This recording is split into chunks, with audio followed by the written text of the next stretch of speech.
Hello and welcome to Daily Politics, reaching you from Trust TV here in Abuja. On this program, we discuss issues around politics, policy and governance in Nigeria and around the world. I am Suleiman. Today our focus is on democracy, development and security in Africa. We'll be looking at the recently concluded ECOWAS summit and of course sundry issues around democracy on the continent more broadly, as military coups resurface here again in Africa. Last week, President Muhammadu Buhari hosted a crucial meeting of ECOWAS leaders in Abuja. On the agenda included issues like political crisis in Mali and Guinea-Conakry, two countries where democracy has been truncated by military coups. Both coups were condemned internationally, and both countries were suspended by both the ECOWAS and the African Union. Back in November, at the third extraordinary summit of the Authority of Heads of States and Governments of ECOWAS on Mali and Guinea, the sanctions placed on both countries were upheld. But democracy in Sub-Saharan Africa seemed to be in a recession. The recent coups in Sudan and Chad only add to the new wave of military incursions into politics in Africa. According to the BBC, there have been 8 successful and 10 failed coups in Africa from 2010 to date. However, there is some good news. In countries like the Gambia, where elections were held last week or earlier this month, and which has led to which has earned more positive reviews from both local and international observers. So today we ask, is democracy being rolled back in Africa? Why are coups back on the continent? What does coup say about democratic governance, and what lessons are there for African countries? What role can Nigeria play in sustaining democracy in Africa? Joining me on the program today are Dr. Sam Amadi, who is Director of Abuja School of Social and Political Thought. And of course, my second guest is Ndifreke Ferdinand, who is the ECOWAS Liaison Officer and member of the Peace and Conflict Team at the Center for Democracy and Development, CDD West Africa. Welcome to you both. Thank you. Thank you, too. Yeah, thank you. But as usual, before we jump into the discussion proper, we'll take a minute to bring you a roundup of news, politics in the news today. Stay with us.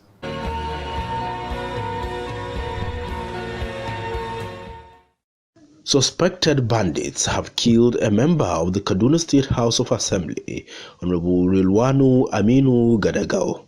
Honorable Gadagao was serving as chairman, Committee on Local Government and Rural Development in the Kaduna State House of Assembly.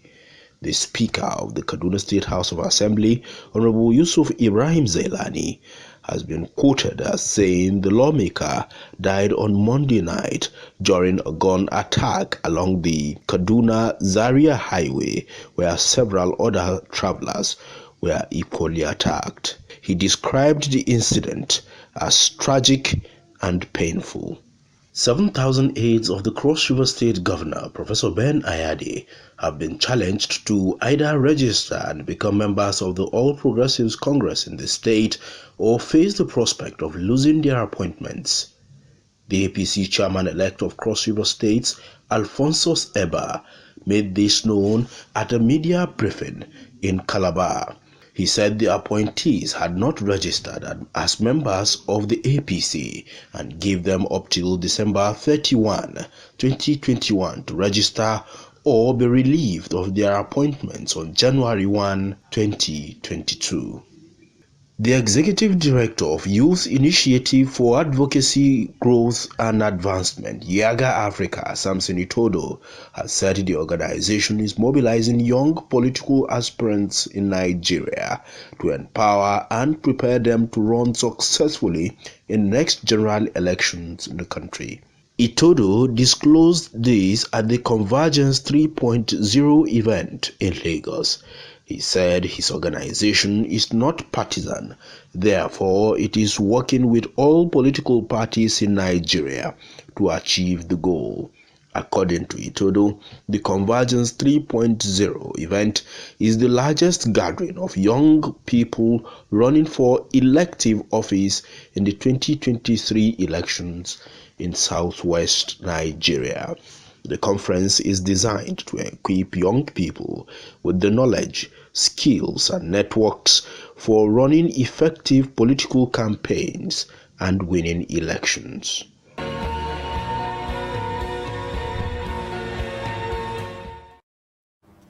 Welcome back. This is Daily Politics, and let's get into the discussion proper.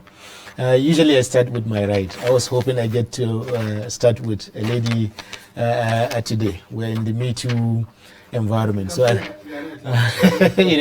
so I don't want to start with a man, and then you and I will both be accused of being, and all that. So, Prof, we're in this situation in Africa where, in 2010, in the early 2000s, in the late 1990s, in 2010, 2005, and all that, there was a lot of optimism that almost all the countries in Africa had become democratic. They had, democratic elections, they had democratic governments, and so on. But then from 2010 to date, there's been that increasing number of coups, in many different countries. So what does this mean? What's happening with democracy on the continent as a whole? Well, I think, like you pointed out, there was a time we had what we call Africa Rising. It was a major team globally. Even The Economist or Time Magazine ran a cover. Africa Rising. So the idea was that Africa was rising. If you look at new democracies coming up, in the late 1980s to from early 1990s, when we saw from few democracies countable, maybe about 5, 10, Africa got quickly up to 30, 40 states becoming democratic, and then we got almost all, if not all, African states democratic in terms of having elected governments that have tenure, and that also coupled with the growth of private sector. Leaders, enterprises, and then of course the whole notion of privatization and the neoliberal market reforms. So the sing-song overseas was Africa Rising. So we saw also significant GDP growth, especially with Nigeria. We are from 2012 to about 2015 to 20. At least from 2002 up to 2012, 13, 14, we had consistent up to 7% annual GDP growth. So, but we're not seeing what looks like a backsliding. Like you said, cool. So, question is, yes, is democracy rolling back? The answer is yes, in two ways. One, we've seen authoritarian rule, we've seen military coups upsetting elected democracy. So that is one incidence of rollback. But on a significant sense, apart from the coups, we've seen also African leaders attempting to locate their own power.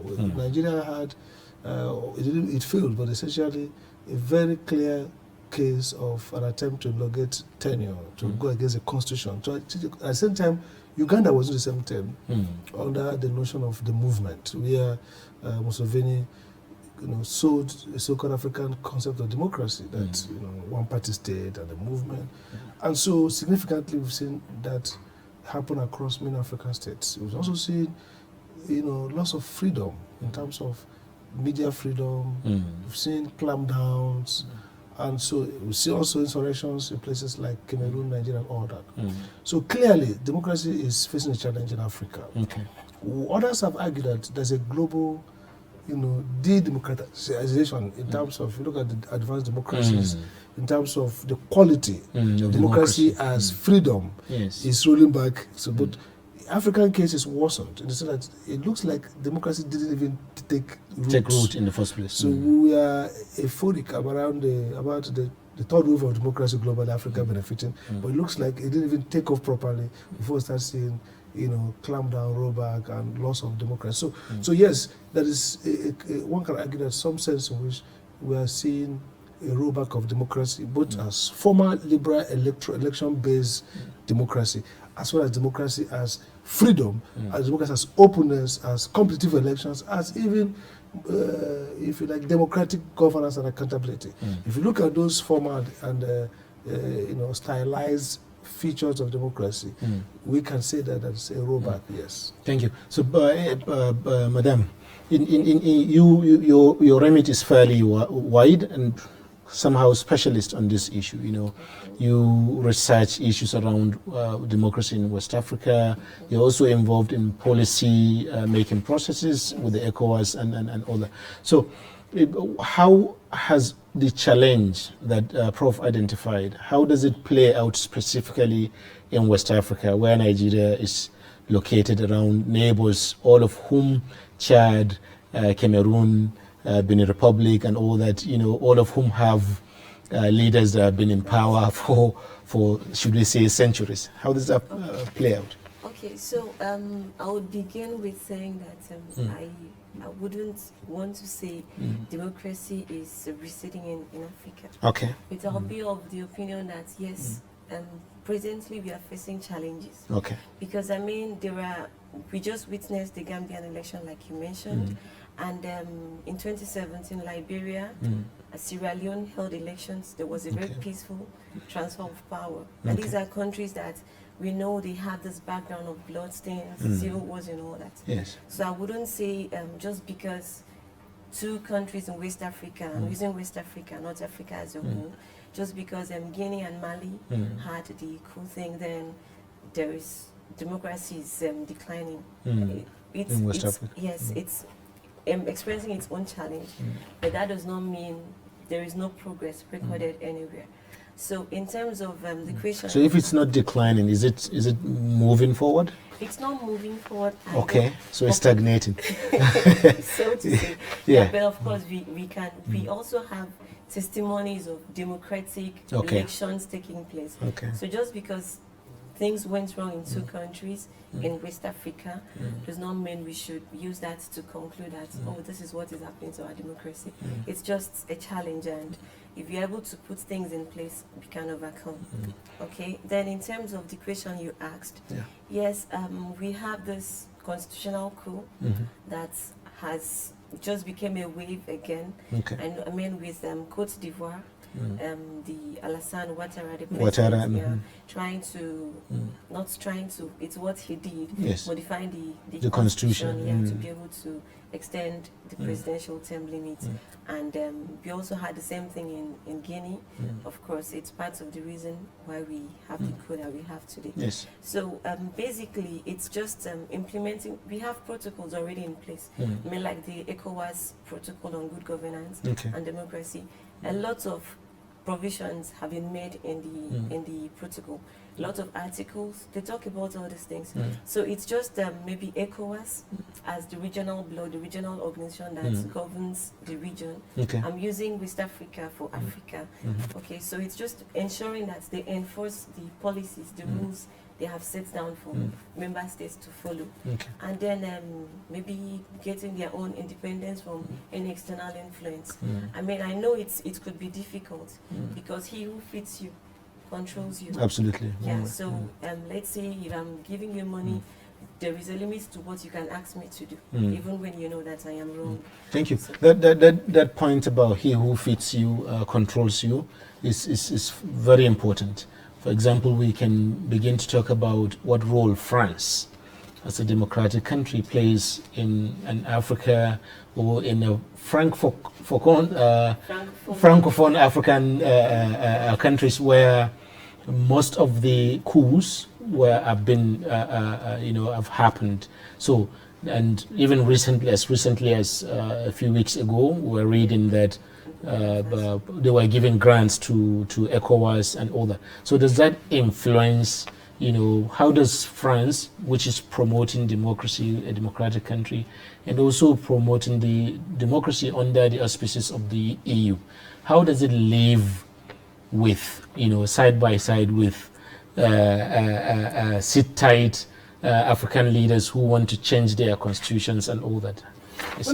Well, I think France has been a little bit conflicted in their relationship with Africa. I mean, in the days of Hofeld-Boigny and all those dictators, well, the French approach has been, of course, first to maintain their presence in Africa, to maintain, not to see to the British. So in West African politics, the France as a country tries to stock up French favor and fever as a form of competition. So they're going to keep a hold, whether it's in terms of the currency, economic policy. And in the days of Adema and others, in the days of Greco. So to what extent does that stifle democracy then? Helping also in a way to support the gendarmes in terms of terror. Those days when we were under military rule, most of the governments in West Africa, French rule in stabilizing, if you like, or strengthening dictatorship of French West African countries was notable. But of course, we saw with the collapse of the Berlin Wall and the so-called transmission to democratization.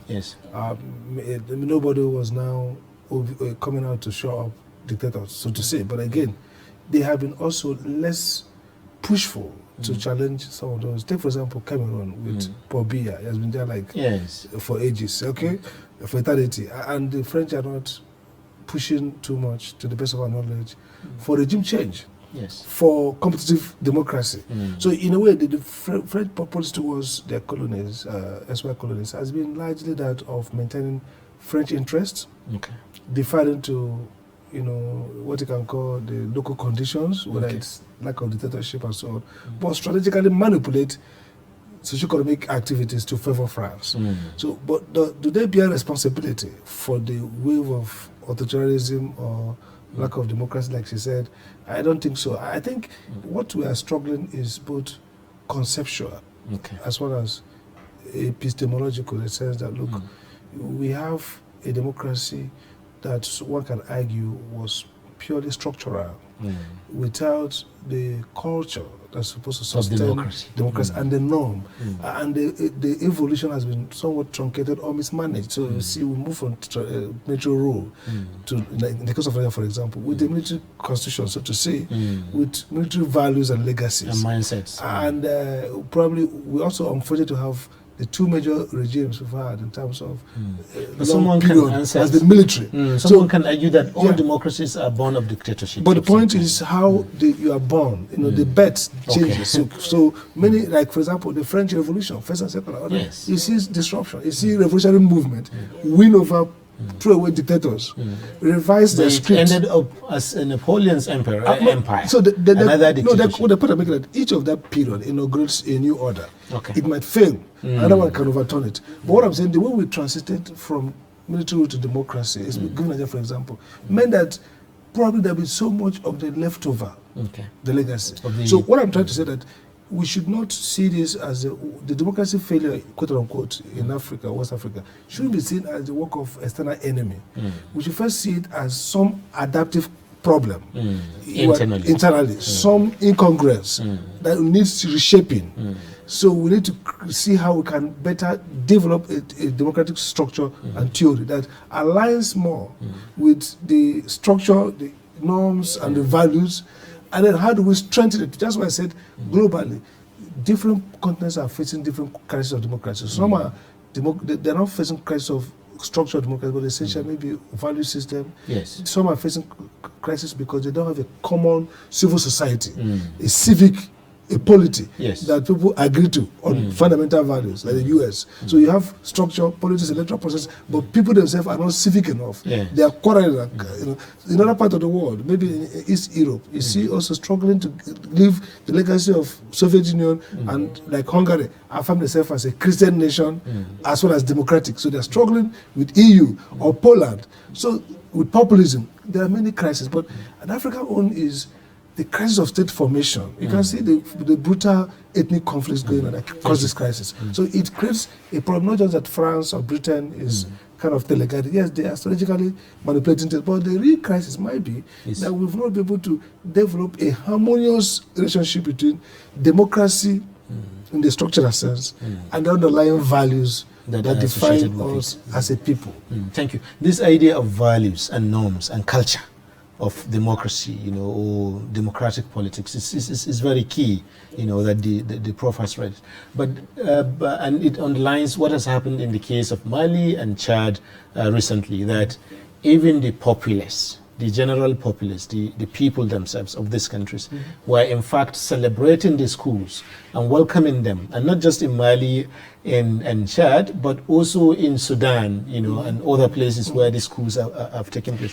So does it mean that the problem is not even the state, but the society?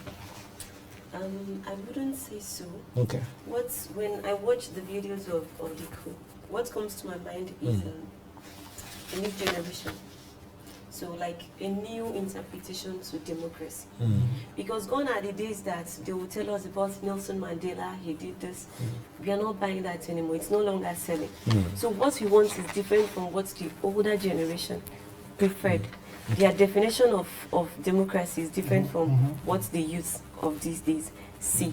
I think for us it's more about development. Okay. So by the time the government is not giving that, and there are other underlying factors.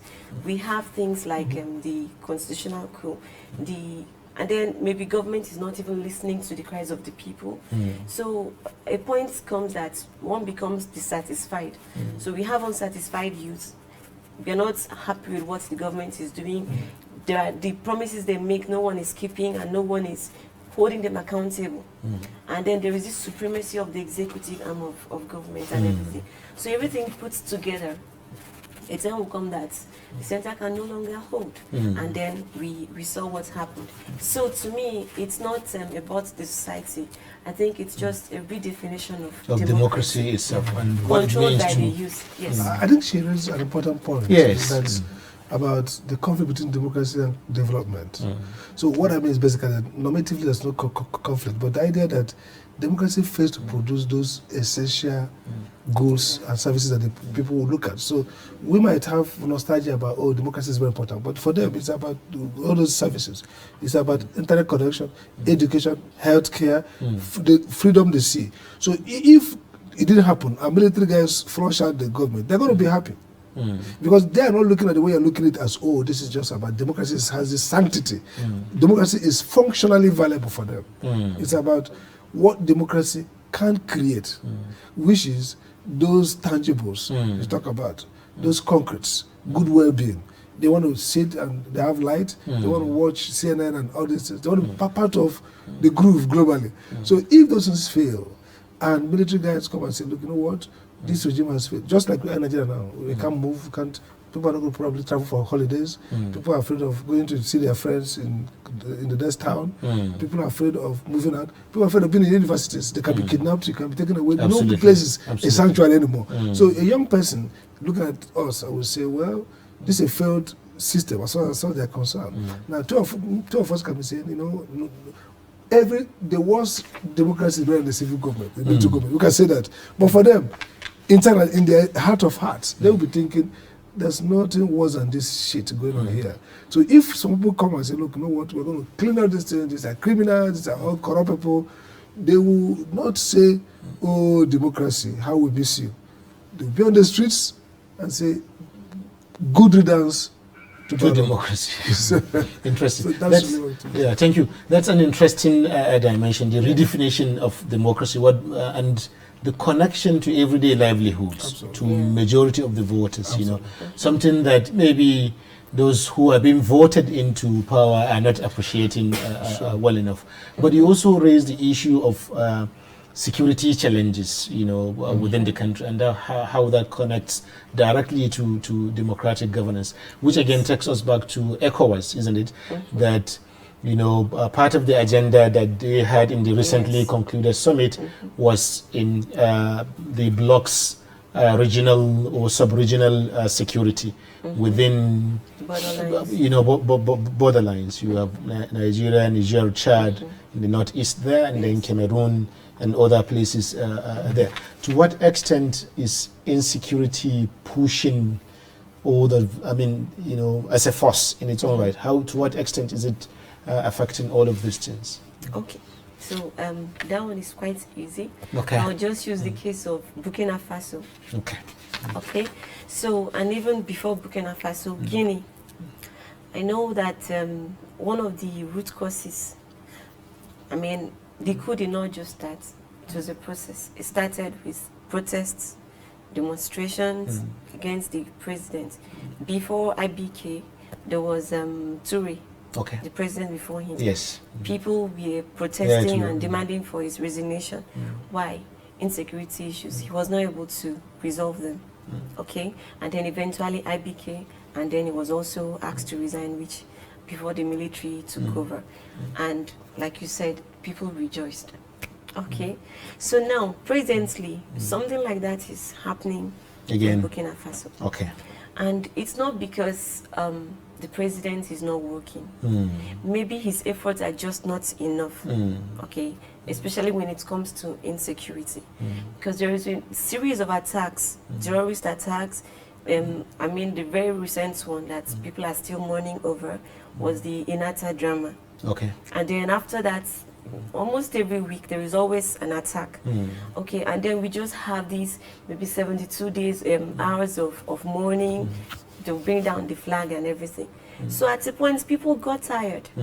So for Burkina Faso, does it mean, for example, because this was a country that was under a military government or one-party state of, what was that guy's name?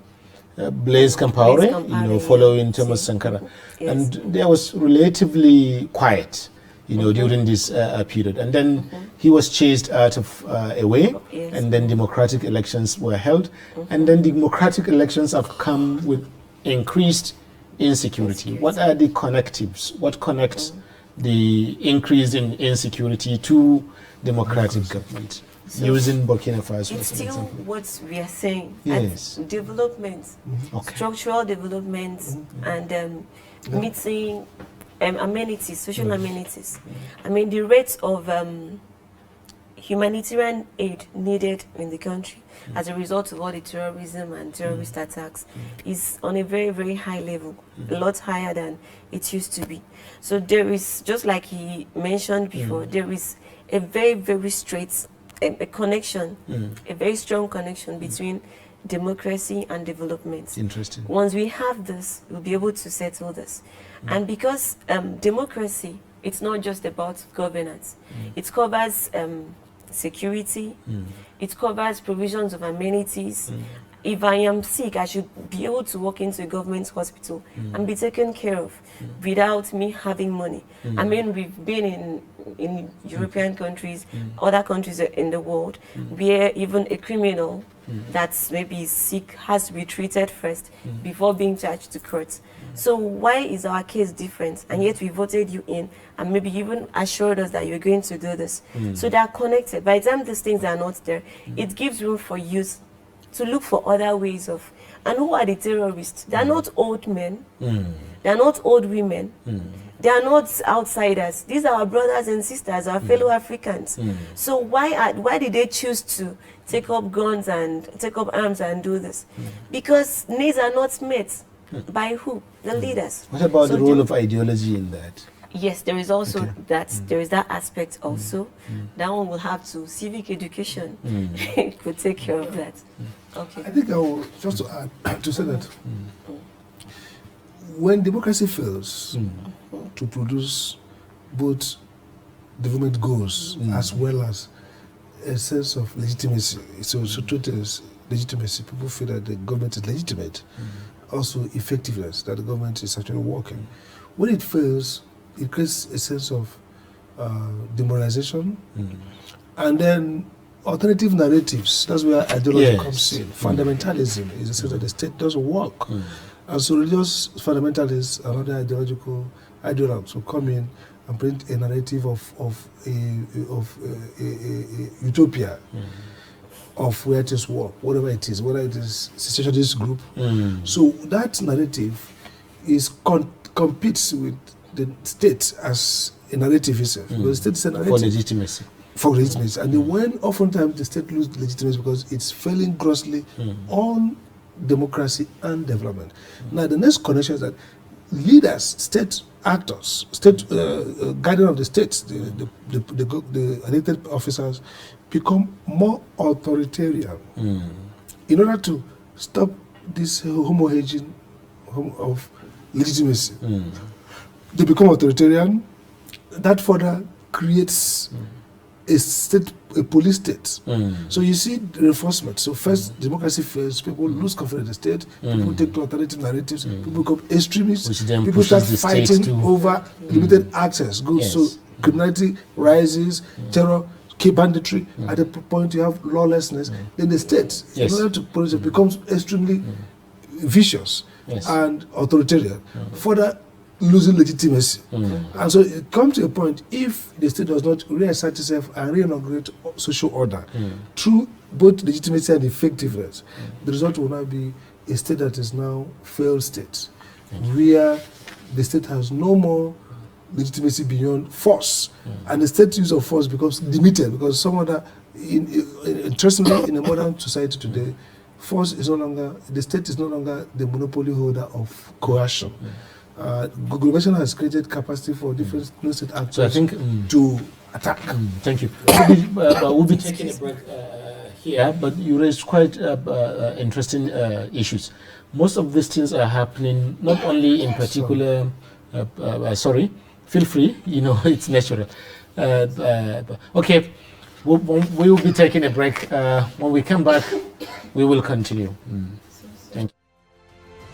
Get latest updates on current topical issues and breaking news by downloading the Trust TV mobile app on your Android devices. Go online, click Google Play Store, search Trust TV, install the app, and get doses of unfiltered information on happenings all over the world in your pocket. Trust TV, documenting the Nigerian story.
Welcome back. If you are just joining us, this is Daily Politics on Trust TV, and we are looking at ECOWAS Summit, politics and political and democratic development in Africa. Before we went on that short break, Prof, we were talking about these issues that you identified, particularly the insecurity issues, but also questions of legitimacy of the state and how that leads to, splintering of all of these problems that we face, which then reinforces dictatorship, because then it makes the states to want to react, to gain back democracy through the use of force and so on. But these things are not happening in only individual countries like Nigeria or Burkina Faso or Mali. They are happening on a regional or even continental scale. and you have regional and sub-regional and continental organizations, right? The African Union, the ECOWAS, the African Development Bank, and so on and so forth. So what are these regional bodies doing? You know, how do they weigh in on these developments in terms of what they can do, what they have done, or what they have not done, as the case may be? Okay, is that for Yes, you. Okay. So on the ECOWAS level, to the best of my knowledge, we have a lot of frameworks and statutory, should I say, protocols that should govern this. I know in terms of concerning security, we have, there is a framework that covers, there is even an action plan from 2020 to 2024 that should take care of security issues. And from the communique, the final communique of the summit of 12th December. Last week. Yeah, it was written that they encouraged all the member states to make provisions and contributions and donations to ensure that the action plan is implemented.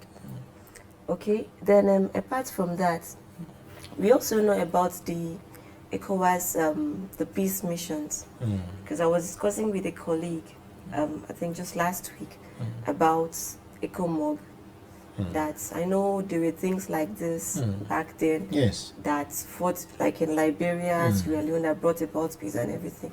So why are we not having something like that in these other countries? That's a key question. Exactly. So, but then, looking at it again, I mean, the terrorist attacks, it's not something that's particular to one country. So, like we have Niger, Burkina Faso, Mali. Nigeria, Mali, okay, and these are countries Cameroon. that share borders, exactly. So, they have forces. I mean, we even have volunteers, like the case in Burkina Faso. Okay. Citizens volunteer to fight. And Okay. Nigerian civilian Exactly. tax Yes, and we force. also have, exactly. So things are being done, efforts are being made regionally and member states, maybe their joint forces, and then individually, like individual states. So, but why does it seem like the terrorists are always winning? Well, you have to ask the terrorists. Okay, well, maybe we ask the prof, isn't it? Yes, You know, of course. since we have a prof right here. The point that she raised about the regional cooperation is quite key, but also the fact that particularly the ECOMOG example, you know, which was highly successful back then. But ECOMOG was dealing with cases of civil wars, you know, civil conflict between one armed group and another that were clearly defined. The cases we're dealing with today are different. You know, you have non-state actors on the one hand, and then state actors on the other, but also cutting across several borders from Nigeria here all the way to Libya, and even on to the Middle East. What's the way out, Prof, for the regional bodies? I mean, like you said, this is a slightly different situation where we have more of insurgents, terrorists, maybe bandits, and all kinds of generalized criminality going on in the region. So the ECOMOG model wouldn't work. The ECOMOG model is a model for peacekeeping, taken from the United Nations, from Congo all the way. The first Congo War, when the UN, most South Africa, including Nigeria, put up a peacekeeping force. Since then, we've had that model for where the UN or the regional bodies want to maintain civil war. They protect the state, and after that, maybe you go to a dialogue like we saw in in Liberia, in Sierra Leone. They set up a new government, protect that government until it stabilizes. We've seen that in Kosovo and other parts of the world. But primarily, what we're facing here is new wave of terrorism, the type that we saw in the US elsewhere, which means the resources here have to be smart. This is an asymmetrical war. And so what we've seen with ECOWAS and other regional bodies in Africa has been to create protocols for collaboration.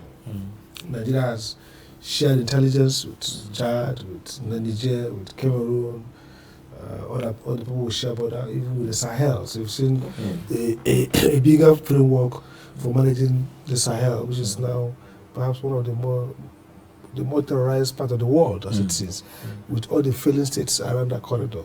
Poverty, ecological crisis in terms of environmental issues, of course, very large forest areas, and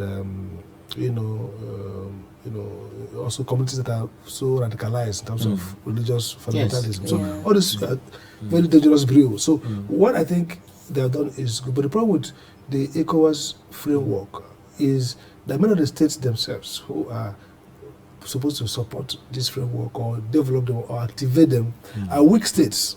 You see, the economic crisis compounds capacity of states to deal with terrorism. For example, poverty might not be the cause of terrorism, but poverty helps to sustain it. Poverty becomes a factor for recruitment, for adding to the people, and for maybe legitimizing a terrorist framework. In terms of maybe terrorists begin to help with socio-economic well-being of communities where they are under siege and all kinds of things. So if government doesn't have that, if the state is poor, and also political elites, they don't have consensus. The demand of politics, competitive politics, where several actors and sectors want to compete to win power, and then some of them might even tactically or even unintentionally support or enable a terrorist group to gain more ground, because deliberately or inadvertently, because they are fighting the government in power. So all those weakens the framework that you have in the ECOWAS framework.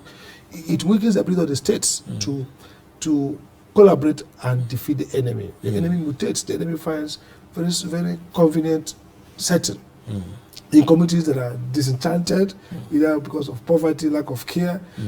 I think the crisis that, look, in many parts of Africa, we have ungoverned territories. Not just that they don't have police, they don't have army, but the fact that even when they have local government, the local government officers are not connected, concerned about their well-being. So really, the state in Africa has lost a lot of legitimacy, has lost so much effectiveness that they probably need more reinforcement, and the terrorists are having a field day. So yes, the framework for ECOWAS exists. What can we be doing going forward? I think one of the most important things is there's also a need to look inside and look at some of the fifth columnists. Many of the governments across the region cannot really say, either tactically or by body language or even by complicity, that many of their members or some of their people are not really working together or in any way supporting to sabotage the system. We've seen the NSA in Nigeria, for example, talk about groups we should avoid. We've seen reports about some Nigerian high-placed people helping, whether it's insurgents or terrorists or bandits. So really, it's like a perfect storm. But isn't that part of the politics for and competition for resources? That's what I'm saying. So the political fight without elite consensus, and the fact that most of these African states are multi-ethnic, multi-religious, and have not built over time a sense of nationality. So you see that. That's why you see less of that in Tanzania, for example, where even though it's a somewhat multi-ethnic states, from Nyerere downward, they're able to forge a stronger common national identity. So states that have stronger national identity, you see less of those frictious politics and those enablement of terrorism. So basically the politics, the economy, the religious issues around it, and the loss of leadership is critical. The state in Africa is failing in legitimacy and the capacity to change, what I call the argumentative state, a state that can really argue and change mindset of its citizens. Then, which is interesting, that argumentation, that communication, which is, from the state to the citizens, it's weak. And that's key. Maybe we'll come back to that. Okay, but before then, yes, okay. Okay, I just wanted to add that there is also we should not forget, as in something that is also promoting terrorism, the effects of the COVID-19 pandemic. It's okay. Yeah, because it took a very downward throw on economies. On the economic of the regional economy. Probably more than any other continent. Exactly, yes. So, and then maybe funds that were meant for maybe purchase of arms, could have been channeled to, which to also works in favor of but what about climate change? Because I was just going to ask you that. Exactly. I mean, how does it work out in reality? Because a lot of people, they hear climate change is part of the driving force of all these conflicts, you know, Yes. and that cut across Yes. African countries, you know, from one place to another. Exactly, But they yeah. cannot connect concretely to that idea of climate change.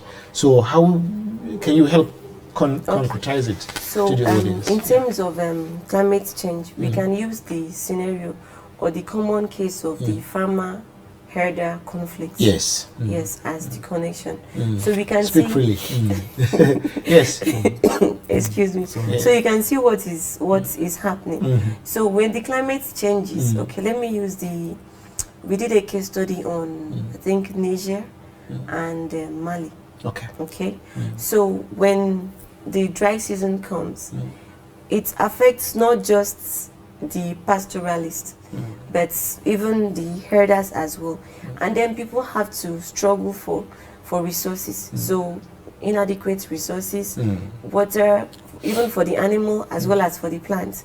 So which also culminates into this farmer-herder conflicts that we have.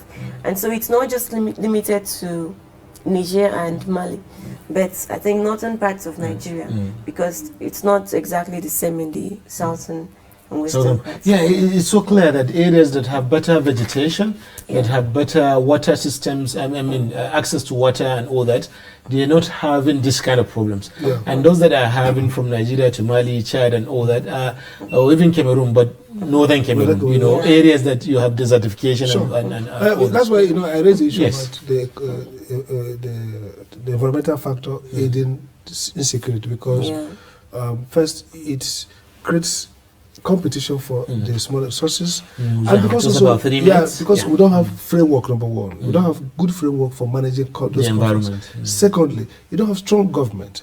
Because we don't have rule of law based framework. So that what that means is that the people resort to self-help, and so you have these conflicts that now come into communal conflicts. If you look at the typography of conflicts in Nigeria, if you minus terrorists that are fighting on religious ground, the bulk of it are bandits and communal conflicts that mutate into sometimes banditry. Yes. So and they have a lot of liquid environment, because people, there's no resources, and then we're not able to. African economy has not moved from agrarian to manufacturing, and therefore that means where people can get jobs even if they don't have land mitigate. So or farm. a manufacturing economy can cope with environmental factor better than agrarian. So the direct assault on our livelihood, because there's no water, there are no arable lands, there are no grasses for animals, mean that it's killing, and therefore creates greater motivation to fight. So maybe we can end on a good note, isn't it? And